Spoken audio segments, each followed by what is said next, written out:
ना मैं हारा, ना मेरे उम्मीदों के मीनार हारे गिरे।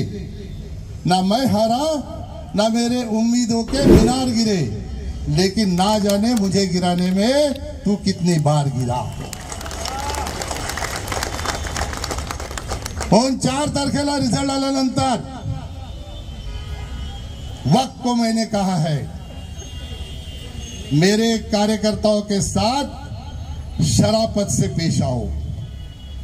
वक्त को मैंने कहा है, मेरे कार्यकर्ताओं के साथ शराफत से पेश आओ। वक्त बदलने में देर नहीं लगती है। येणारा पुढचा काळ हा आपलाच असणार आहे। का आपला असणार आहे? तर सगळे सावध झालेले आहेत। झालेत की नाही झालेत? सगळे सावध आहेत ना। आता जोश वाढलाय ना, वाढलाय की नाही? आजपासून सगळी मरगळ झटकून काल काय झालं हे विसरायचं, झालंच नाही असं समजायचं आणि कामाला लागायचं। ज्यांना कोणाला संधी जनतेने दिलेली आहे, आपण जनतेचे आभार मानलेले आहेत। बघूया 5 वर्षात काय काय काम होते। फक्त एकच गोष्ट, यापूर्वी मी अनेकदा सांगितलं, ऐकलं नाही। आता 100% माझं तुम्ही ऐकलं पाहिजे। 4 जून पर्यंत जी कामं आपण मंजूर केलेली आहेत, जी कामं सुरू आहेत, त्याचं श्रेय जर कोणी घ्यायला आला फुकटचा, तर त्याला तिथल्या तिथं उत्तर दिलं पाहिजे। तिथल्या तिथं उत्तर दिलं पाहिजे। याच्यात तुमचा काही श्रेय नाहीये। आज भिवंडी शहरात जी कामं सुरू आहेत, 10 वर्षे काय केलं विचारणाऱ्यांना सांगितलं पाहिजे की हे आम्ही केलेलं आहे, तुम्ही नाही केलं। याच्यानंतर तुम्ही करून दाखवा, श्रेय घ्या। आम्ही येणार नाही तुम्हाला, आम्हाला काही गरज पण नाही त्या अडवायची। मेट्रो असेल, आता भिवंडीवरून कल्याणला जाणारी मेट्रो ही आपल्याच कालखंडामध्ये मंजूर झालेली आहे। त्यासाठी 5,000 कोटी रुपये मंजूर झाले।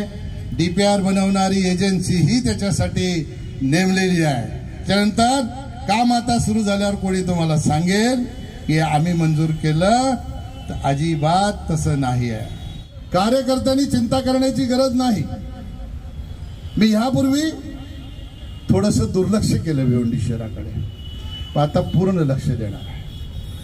पूर्वी जेवढ्या ताकदीने तुमच्या पाठीमागे मी उभा असायचो, त्याच्या 10 पट जास्त ताकद तुम्हाला मी देणार। तुम्ही चिंता करण्याचं कारण नाही।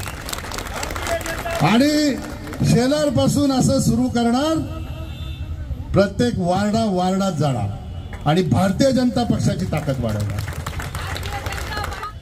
ते मुरबाड विधानसभेत इतका विरोध असतानाही 28,000चा लीड फक्त आणि फक्त कार्यकर्त्यांच्या ताकदीच्या मुळे मिळाला।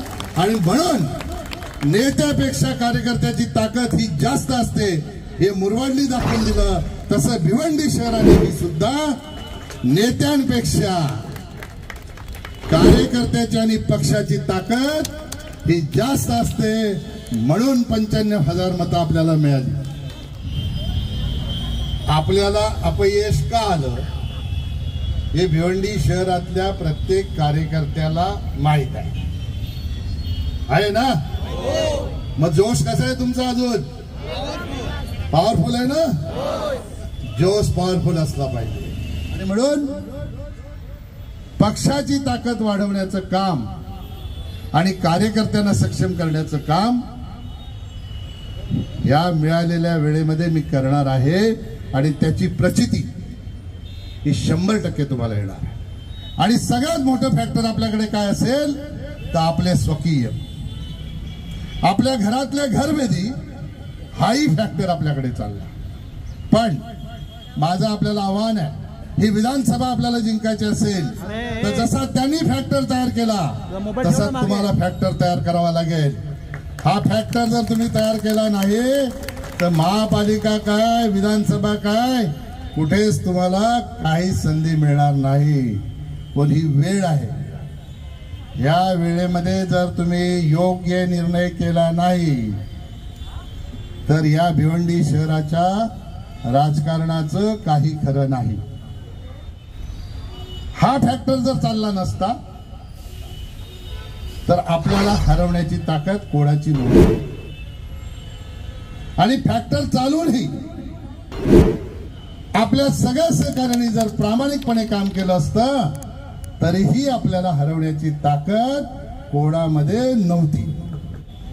एवढी घाई झाली होती त्याला. बापरे बापरे बापरे, मला तर आश्चर्यच वाटत होतं. बोला हे मला जिंकवायला आले की हरवायला आले. माझ्या गावात मला मतं मिळाली 1300, आपल्या विरोधकांना मिळाली 900. ह्यानी सगळीकडे असा धिंडोरा पिटला की खुद के गाव में भी 400 वोट कम. हे असे लोक आपल्याकडे असतील की साप. अशा लोकांपासून आपल्याला सावध राहायचं आहे. बस आता या 5 वर्षामध्ये मोदीजी जे काम करणार आहेत, भल्या भल्याना तोंडात बोटं घालायला लागतील आणि आपल्या देशाचा इतिहास, हा गौरवशाली इतिहास लिहिला जाईल. ते या 5 वर्षातल्या कामाच्या मुळे लिहिलं जाणार आहे. आणि म्हणून आपल्याला सगळ्यांना पुन्हा एकदा मी विनंती करतो की आजपासून सगळी मटकल झटकून टाकू. आजपासून चेहऱ्यावर सगळ्यांच्या खुशी दिसली पाहिजे. मी परवा बदलापूरला असेल सांगितलं काल, सगळ्यांनी हसायचं. कोणावर हसायचं? जे आपले असून आपलं काम नाही केलं त्यांच्यावर एकदा जोरात हसा सगळ्यांनी. हीच त्यांच्यासाठी सजा आहे.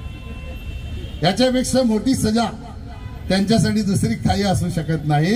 आणि आता असंच हसत राहायचं, कारण येणारा काळ हा आपलाच आहे. या राज्यामध्ये पुन्हा सरकार आणण्यासाठी आपल्याला सगळ्यांना जोमाने उतरून काम करायचं आहे. आणि मला विश्वास आहे जेव्हा महायुतीचा कार्यकर्ता पेटून उठेल, काम करेल, तेव्हा आपल्याला हरवण्याची ताकद ही कोणामध्ये नाही.